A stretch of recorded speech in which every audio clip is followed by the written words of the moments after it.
if our definition of lost is all this like, oh my gosh, we can't find them, it's where are they? And if we could change the definition of no, we know that they're here around grief, if we can change the definition around grief and not associating it with lost, associating it with no, we know where they are. They're right here. They're so accessible. We can connect with them whenever we want to. Then again, that changed my belief in, is my mom, where is she? Like, I don't know where she is right now, but again, we're all energy, and I really believe that her soul is just a very thin veil away from me. Hey there, and welcome to the Parenting Reframe. I'm Albiona Rakipi, mom, parenting coach, life coach, and someone who has spent over 20 years helping families navigate the wild, wonderful world of raising kids. But here's the thing. This podcast goes deeper. It's not just about parenting tips, it's about personal transformation, because parenting our kids also means learning how to parent ourselves. From fear to creativity, from disconnection to deep connection, this is where growth gets real. I'm so glad you're here. Let's dive in. Welcome to today's episode. I think you guys are going to really like this one. So it might feel like pretty heavy when I start to describe what we talk about today, but I want you to know this episode, I think, is going to be helpful to so many families. So we're actually talking about grief today, and we're talking about it in the context of resources and ways that we can talk about these things with our kids. And specifically, my guest, Jenny Robinson Clark, has written an incredible children's book called Are You Here? And to kind of be even more specific, Jenny loses her mom, who the kids and her refer to as Gigi, a few years ago. And she really talks about the grieving process and how she really did it with her kids. And Are You Here is a testament to what that process looked like, because ultimately, the kids started to understand and feel Gigi all around them, and they started to look for signs, and they started to get confirmation. And so if you've ever lost somebody, and you'll hear Jenny reframe what it means to lose somebody and how she doesn't look at it that way, I think this is an important episode to listen to, because I share a lot. Jenny shares a lot about the signs from the other side. It doesn't really matter what religious background you might have. I think you'll find a lot of great information in this episode. It's really meant to kind of awaken us to this idea of really that we're all here in some form, and that how do we get to still connect with those that have crossed over. So without further ado, here is Jenny Robinson Clark. Hi, Jenny. Welcome so much to the podcast. I've been excited to have you on. I've been excited to have this conversation with you. Before I even dive into all things that are you and your book and your incredible work, I would love for you to just give a quick intro about who you are and sort of some of the beautiful work that you've created that we're going to talk much more in depth about on the episode today. Sure, absolutely. Thank you so much for having me. I am very grateful to be here and to tell my story. My name is Jenny Robinson Clark, and I am a children's book author, something that I never thought that I would be, to be honest with you. When I was growing up, I loved dance, and that was my passion. And I thought God had placed that gift in my heart. I know He placed that gift in my heart. But just recently in 2023, He placed another gift in my heart. And that was to write a book called Are You Here? About the magical signs that are all around us, that our loved ones send to us from the other side. And that is where my journey has led me here right now. And I'm really grateful, because I'm excited to share this message with the world and hopefully inspire and uplift those that are going through challenging moments.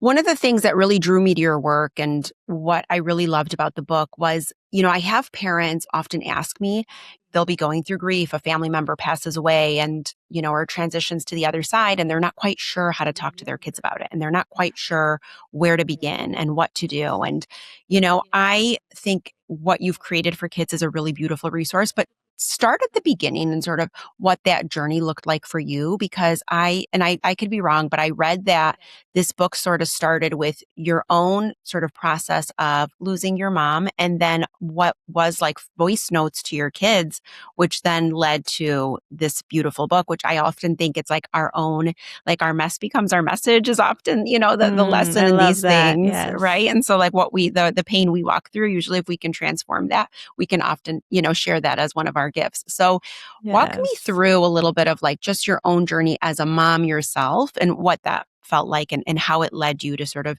the place where you are right now. There's so much in this, and I'd like to start when I was a child, actually, because for me, death and dying was so scary. I remember just sitting in the specific moment was in my mom and dad's car, and it was pitch black outside. And I just remember looking out the window and I was crying, and I was like, what is life? Like, where do we go after this? I had all these questions, and I don't know if I felt scared to ask my parents, but we never spoke about it. So there was never a conversation around it. And I was just left with my own thoughts and creating these worst case scenarios and, things that I had no idea about. And so that stuck with me for a really long time, that fear. And as a child, I was really fearful of pretty much everything. The unknown was a big thing for me. So I would always wait at the bottom of the roller coasters when my friends would go on them because I didn't know what was going to happen on it or how I would feel. And so I think that's where it came with death and dying too, like just the unknown of what is it? What's after this life, And so my grandma was the first person to pass away that was really close to me. And I was living in Los Angeles at the time. And so I had moved away. I was born and raised in Florida. And I believe that moving away was really helpful for me and in my transformation because I was able to find my own truth in spirituality and what life meant. And I read a book called A New Earth by Eckhart Tolle that changed my life. And I was living in the present moment every day, not in fear anymore. And I was just so proud of myself for getting through that because I wouldn't get on flights. There was a moment where I wouldn't even get on an airplane because I was so scared.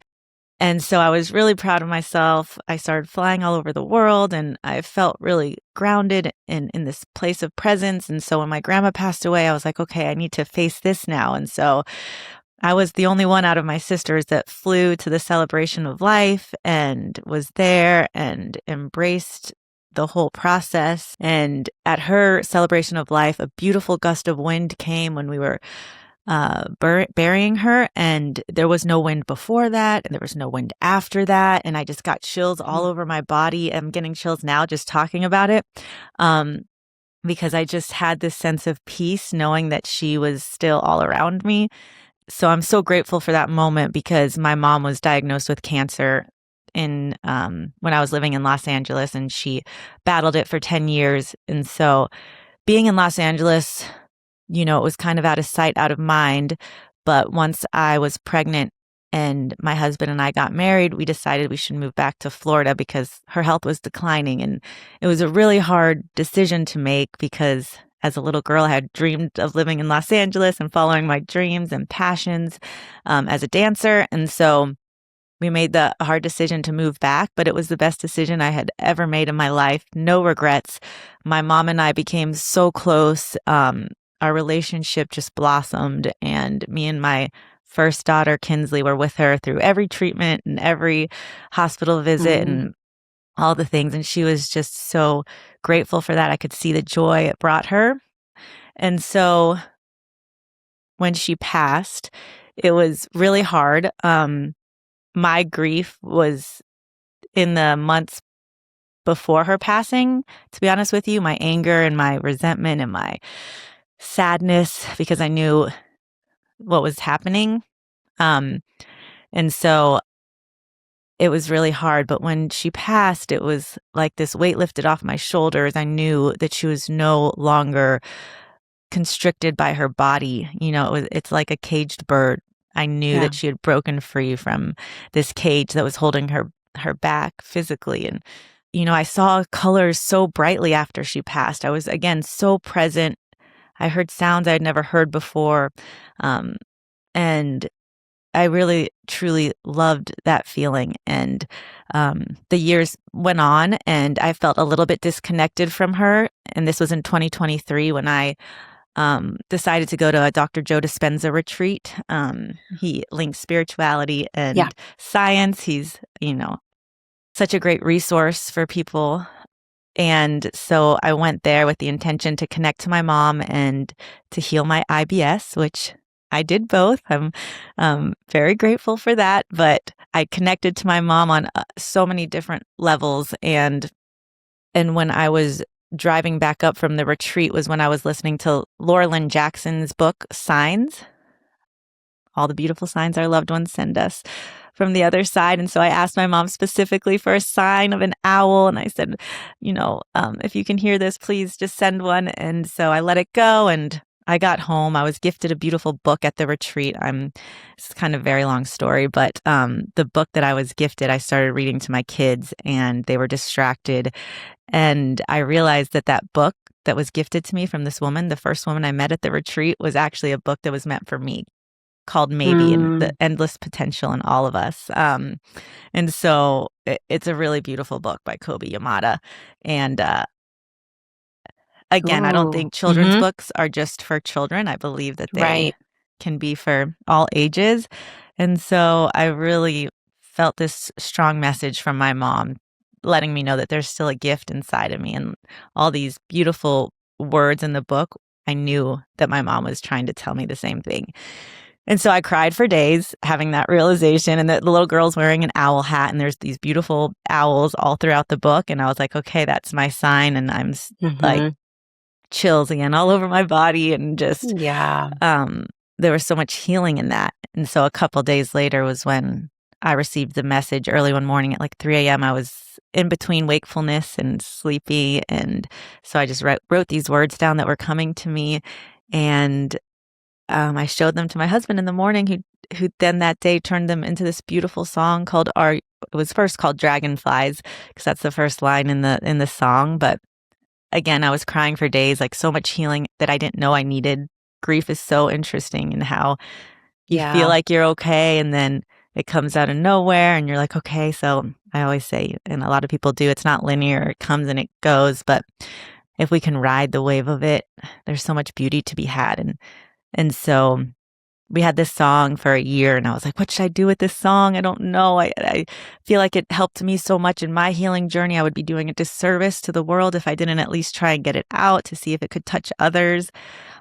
So one morning I'm like, what if I turned it into a children's book? And I started voice recording the song and the lyrics, and it was beautiful. I showed my kids and they're like, yes, mommy, it would be an awesome children's book. I had so much support. And so this beautiful book, Are You Here, came from a place of my own grief and wanting to connect to my mom. And I do feel like if my heart hadn't been open to that, I could have missed this beautiful journey that I am now on. And I feel like that's a really big message that I want to get across too, is that if we can open our hearts and know that our loved ones are guiding us, we could really see all the signs that they're trying to send us and show the world something that maybe we didn't know we had inside of us, a gift that we had inside of us.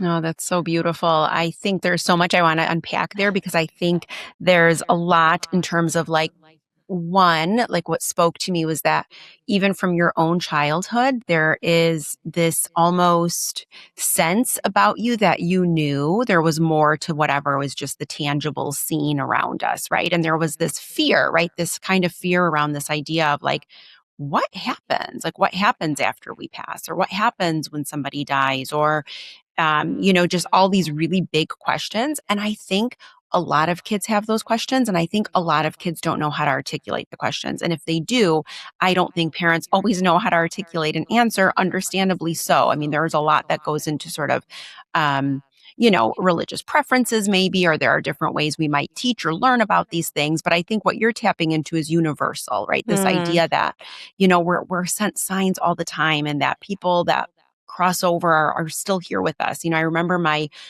good friend, she also has 4 kids, and she lost her dad really suddenly and unexpectedly. And so the children's grandfather passes away, and she's kind of sad and letting herself feel her feelings. And her son, who at the time I want to say was maybe 6, maybe 5, but like no older than that, came over to her and said, Mom, you don't have to be sad about Grandpa. And she said, I know, honey, I'm trying. And, he was giving her like a little pep talk. And he said, no, but you think he's not here, but actually you just close your eyes if you want to see him. And like that was all on his own, right? She never said those words. Nobody spoke those words to him. Nobody taught him that lesson. And she said it completely shifted. Like she said, obviously grief is, like you said, it comes in waves. You could feel fine 2 years from now. And all of a sudden there's a moment that hits you a certain way, or somebody says something, or a song plays, or you see something in nature that reminds you of something. And it brings those emotions back. And so I think for her, she said there was something to the point that you're making, which is that she felt like she could still connect with him in a new way, in a different way, in a way that wasn't, in the 3D and the here and now, but that she could sense and feel his presence, right? So like the book you referenced, A New Earth by, Eckhart Tolle, it's a stunning book. I read it multiple times because I think it hit me at different places in my life when it was meant to. And it was like each time I reread it, it felt different. And so this is the journey where we constantly evolve. So I love that you sort of allowed yourself to stay open to that idea of signs and the way we get these whispers. And it's so easy when you're in grief to dismiss it or to go like, no, no, no, no, no. Like that is not, like this Our is this logical and that is brain. that. Yes, exactly. That logical brain jumps in. But like what a comfort. And then also I think because kids are not quite as literal as adults are, when we give them something like the book of Are You Here? And I'm looking at it because it's right next to me. But when the kids have that book, it's like, I think it's so affirming because I think it's what they're already thinking. Yes, they're so connected. Children are so connected, right? And it's what age do you think that they kind of start disconnecting and getting the ideas of others? And if I had to make my best guess, I would say that it starts to happen probably as they get into formal schooling. So, and nothing against conventional schooling. It's just that that's when we start to see cultural, societal conditioning. We start to see different value in conforming, right? So like in a classroom setting, which again, it's important to understand the needs of others and how to meet those needs. But there are sort of these expectations within a classroom setting that you will do what everyone does in order to make this work. And so I think it kind of begins there. And then as they get older, like if we look at more your preteen and teen ages, that's when our identity is formed in the way others see us. And that's natural. It's a very natural age to be that way. So much of those social dynamics matter because it's how we sort of assess and determine.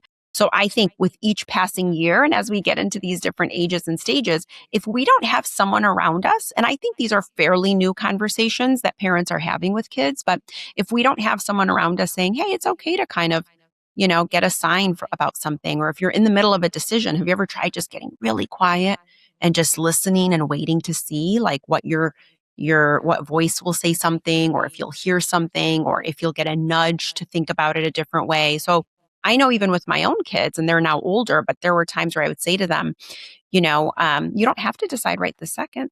Why don't you just sit with it and see, or why don't you, I remember, this is kind of it connects to this, but my daughter, when she was first driving and she was babysitting for this family that we're friends with, and a huge snowstorm came through, and it was kind of like an unexpected snowstorm. Like nobody thought it was going to be this bad. the And she had ice not storm driven yet. in Yeah, I I'm know in you guys Nashville. just had, oh my gosh, you had a doozy of an ice storm. Yeah. So we're used to them in Michigan, but this one we didn't have the sort of notification that it was coming, and she's not comfortable yet driving in the snow. So I go to pick her up, and I'm driving her back, and she's like, oh, and I was driving in the snow and it was so scary and all these things. And I was like, yeah, the first few times it's like that until you start to really like understand how to drive in snow, right? There's a little bit of an art to it. And then she was sort of kind of like saying, I just hate snowstorms and I hate winter and this whole thing. And I said, I love snowstorms. And this is true.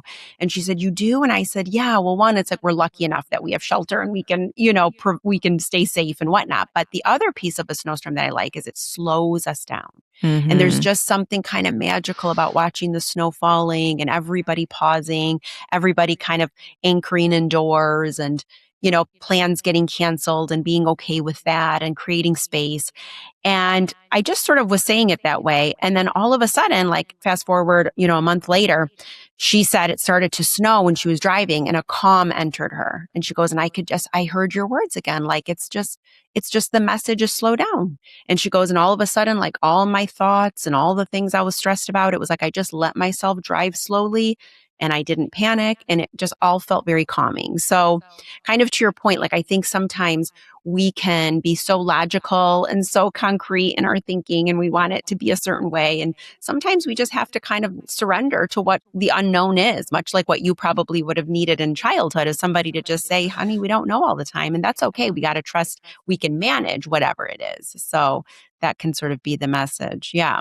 Yes, that is so beautiful. I was just going to say, sorry, that those quiet moments is really where we can get the message and to change our perspective of, your daughter thinking, oh, snowstorms are scary and, that side of it. But then you showing her that, oh, no, maybe there's beauty in it, right? Because there's always a choice that we can make.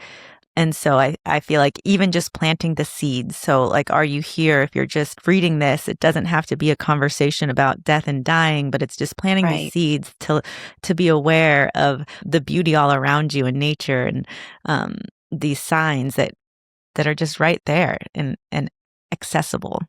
Yes, absolutely. I love that. Thank you. You really you simplified it in such a beautiful way. You distilled it down. And that's exactly the point I was making was like, how do we shift that into something that can feel more grounding and also like can Mm, expand the way we might see a scary situation. mm. So talk to me a little bit before we started recording. I loved this reframe that we were sharing. And you said you don't really like to use the word loss or lost.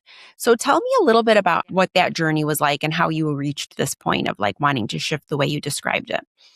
Yeah, because when I really thought about it, right, when we lose something, it's like, oh gosh, we can't find it. Where is it? We get nervous and our heart starts beating faster. And I just think about like losing our kids in, a department store or something like that, or a big Hmm. place. And you like just, again, go to the worst case scenario and you're trying to find them. And so I was actually listening to a man named Bashar. Bashar is Hmm. Bashar, Hmm. on Instagram. And he was the one that said the thing about lost and saying, if our definition of lost is all this, like, oh my gosh, we can't find them, it's where are they? And if we could change the definition of, no, we know that they're here around grief, if we can change the definition around grief and not associating it with lost, associating it with no, we know where they are. They're right here. They're so accessible. We can connect with them whenever we want to. Then again, that changed my belief in, is my mom, where is she? Like, I don't know where she is right now, but again, we're all energy and I really believe that her soul is just a very thin veil away from me, and Hmm. I am talking to her so much more now after, all of these realizations.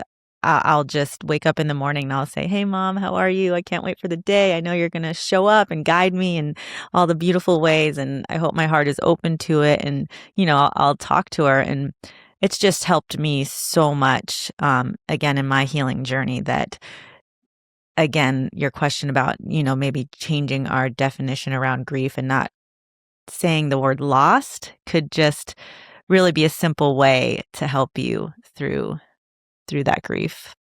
I love that. I think it's so important. And I agree with you. There is like, if we think something is lost or it's no longer available, there's such a sense of, a void and an emptiness and a Disconnect. sense, yes, of like, oh no, and now what? And so again, this idea that it can just be different, right? It's not, and even if it's not ideal, and of course you're going to always miss them in the physical form and Mhm. things of that sort, but this at least allows you access to a different way of communicating.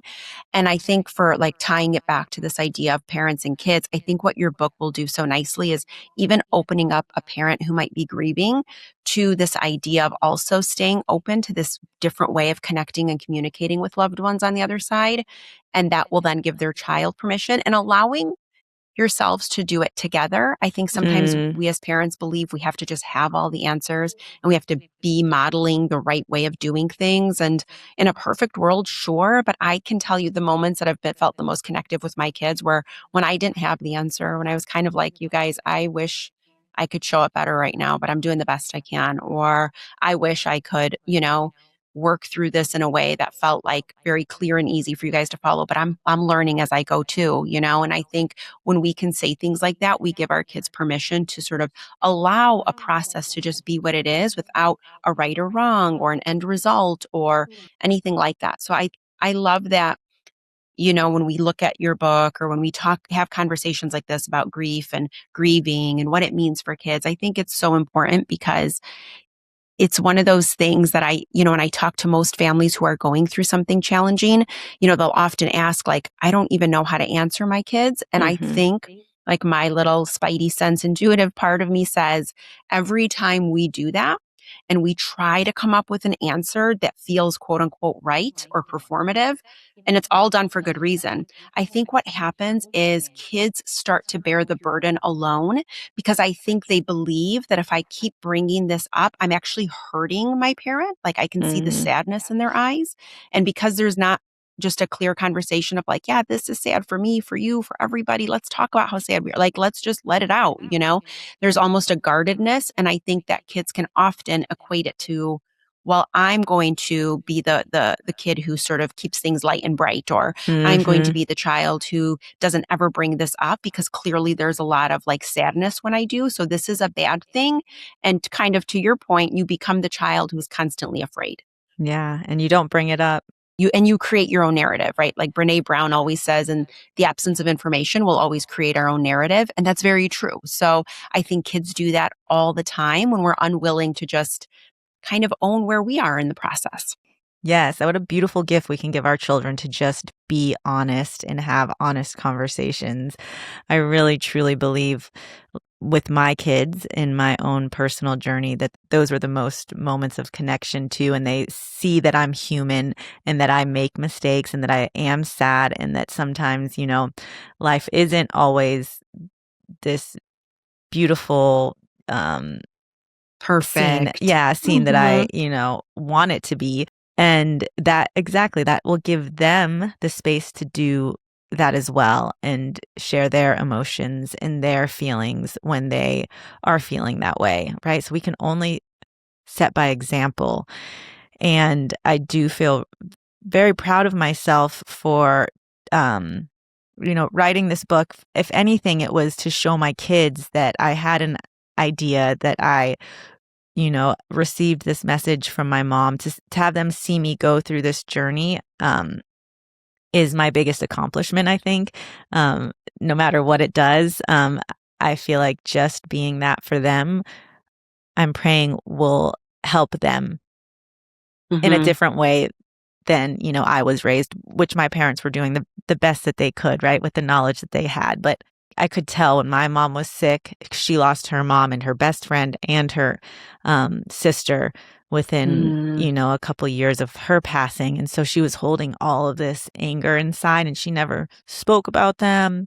We never had mm, conversations about them, but we did have one conversation. And I could see the anger in her eyes because she wasn't able to be there with her mom in the room when her mom passed, and so she was holding all of this emotion, and hmm. I oh, it makes me so sad, because I do feel like it's very healing for our bodies when we can move through the emotions and get to the other side of it.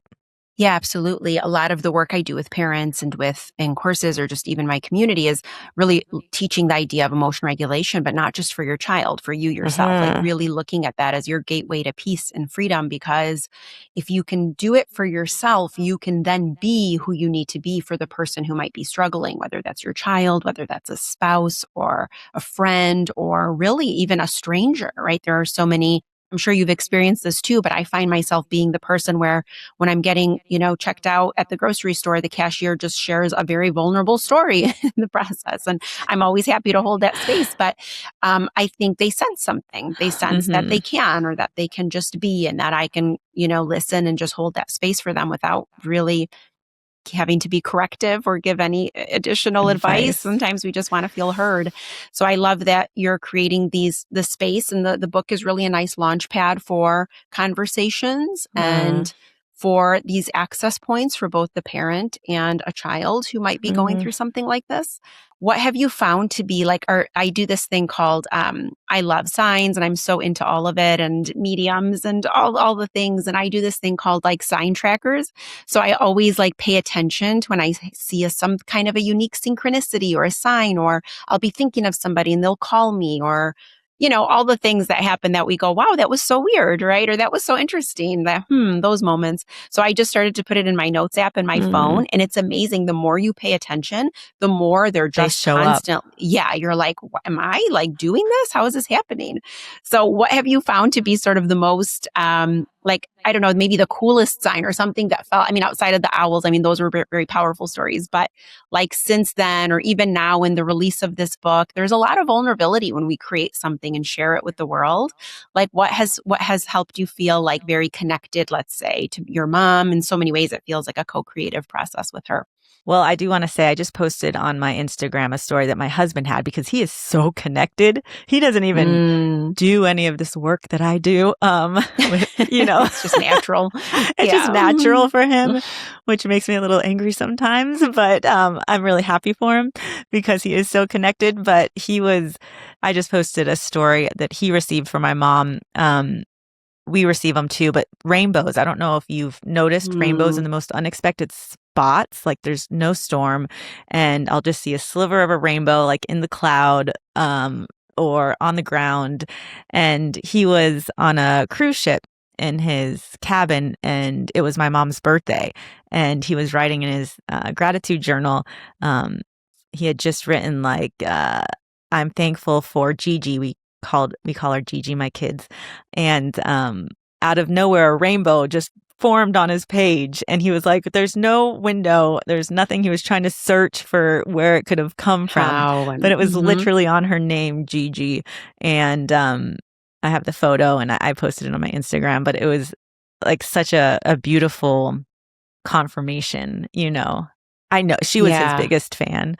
He's a musician. And so she just was in love with him, and I'm so grateful that they had time before she passed to really spend together.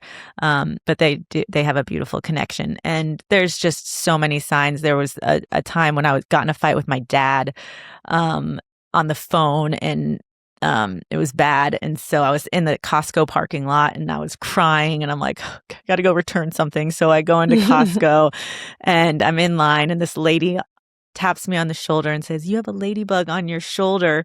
And I turned around and I start bawling, and I was like, that's my mom, because my kids, we see her in ladybugs all over. And I knew in that moment that she had come to tell me that I was right in the fight with my dad and that she was with me. And the woman reminded me of her too. She was like the same age as my mom. And I was like, she gave me a hug. And it was just this beautiful connection. That's amazing. Yeah, I've read Laura Lynn Jackson's book too, and I love her work. I love the signs. Have you read Tara Swart? I think it's called The Signs, but she's a neuroscientist or a neuroscientist. I could be wrong, but I can link the book too. But it is like such an interesting kind of blend of, she looks at one, intuition. That's her first book called Source. Then she looks at signs after she loses her partner to cancer and is widowed at 40 something. She's very young. And she sort of hears about people talking about signs, but feels very apprehensive, being sort of the very scientist minded person that she is. And with all her clinical and academic training, long story short, she goes on this deep dive of like, well, if there's such a thing as signs, show me, and I will do the science part of it. So it's almost like this very co-creative process between her and her late husband, where he starts just sending her all these things. She starts tracking, and then that's where I got the idea to track signs after I read her book. But like, she talks about this idea of like, then she puts the neuroscience in it, and she goes back to like through moments in history when this has always been the case. And come on. And it's interesting. Yeah. Oh my gosh, it's so fascinating. So I gave it to a friend of mine who lost her dad not that long ago. And she said is very logical in her mind. And, she knows I'm definitely more woo woo. And she's like, I think I need some of your stuff, like some of the things that you would be reading. And I started laughing. I said, well, start here because it's a perfect blend of like, here's the science, here's what's happening, here's why there's some things that can't be explained that we shouldn't rule out, and it's this really fascinating sort of look at signs through both that academic, scientific lens and also through the very organic process of what it means to grieve and still stay connected with the person who's on the other side. I need to get that. Yeah, you'll really, really like it. It's a great read. And she teaches people how to also connect and do very similar practices. And journaling happens to be one of them, and stillness, and really just staying open and asking and not feeling afraid, but really allowing that process to be. And so I think, like Buddhist teachings always tell us, like if there wasn't death, life would just not feel as important as it does, right? It would just be a very different lived experience if there was no ending, right? And so as morbid as that is to think about, like no one wants to think that when the end happens, it's like, that's also the reason why we really fill our lives in a way that's meant to have purpose and meaning and connection and love and all the things that make it matter. But is it the end? Is it the end? Right. Totally. It's not right in this, context here, probably so, but maybe not. There's so much around these conversations, but I love the idea of the signs and just looking at those things. I think it's also, for me, at least in moments of loss and when I've, had, not to use that word again, but like when I've lost people in my life or when they've just transitioned, I think your work is really powerful because it actually brings a lot of comfort when we start to acknowledge the signs and go like, yeah, that was a wink from so-and-so, right? I totally know so-and-so was behind that, or I totally get that, Yes. And I think when we can start to see it that way, it does feel like they're there, like you said, and there's just this thin veil between us. Yes, that's my goal too, with the message of the book is to not to stay stuck in your sadness, but to feel hopeful and inspired and, that, there's something more and it's just different now. Like you said, it's just different. They're not physically here, but it's just different in the way that they send their love and connect with you. Yeah. And what a beautiful thing that your kids are learning from both you and your husband, and that how do we just take pain and then use creativity and the arts to kind of express it and to move it. And so, whether it's your book, whether it's the music, whether it's like, those are all really beautiful modalities for healing. And I think sometimes we forget that we all have this sense of creativity. Yeah, you can create something from this space. It's just wait for those signs and wait for those messages and you'll kind of know what to do. So, or do the things that you enjoy and that you love and that bring you happiness, right? The moment that I got the message, I went to a dance class the night before and I like dedicated the dance class to a friend who had just lost their partner. And I hadn't gone to a dance class in a really long time. And I was just expressing myself so freely and I felt so connected. Because when we're in these creative moments, that's when I feel like we are most connected to source, to God, to whatever you want to call it specifically. And then that's when you can really receive what you're meant to receive. But yeah, just do what you love and that brings you joy, because your loved ones are going to want to see you doing that too. It'll bring them so much joy to see you happy. Absolutely. Yeah, I love that. So just to kind of end, what is your hope for the book as families start and kids are reading these and families are reading it together? When is it available? March 17th. Okay, perfect. So it'll be right when this episode comes out too. Yes, so amazing. yes. Amazing. So what's sort of the hope that you have in your heart? My hope for this book is that, like I said, is a tool that can be used to uplift and inspire those that are hurting. And that, if you do know somebody that might be going through a challenging moment, I do feel like this is such a beautiful gift that you could give somebody any age. I was gifted maybe, and it was the perfect book for me in my 40s. I knew it was a message that was for me. So yes, my hope is that you just feel uplifted and surrounded by your loved ones always after reading this. Amazing. Amazing. Okay. Well, Jenny, thank you so much for your time. Thank you for your work. Thank you for sharing and being vulnerable and allowing us into your process and walking that walk. I know so many kids and families are going to get so much out of it. And Allow the signs in, everyone. That's the takeaway. So thanks for being here, Jenny. Thank you so much. Thank you so much for joining me today. If you liked what you heard, don't forget to subscribe, rate, and review this podcast wherever it is that you're listening right now. And what really makes my day is if you share or recommend the podcast to a friend. It is the greatest compliment. If you have not already, head on over to theparentingreframe.com where you can subscribe to get my weekly newsletter, Parenting Skimmed. 10 sentences delivered to your inbox every Thursday to help you parent and live a better life. It's for the parent who constantly told me, I just don't have time to read. Make sure to come and say hi to me on Instagram at theparentingreframe. My DMs are always open and I love hearing from you. Until next time, this is Albiona.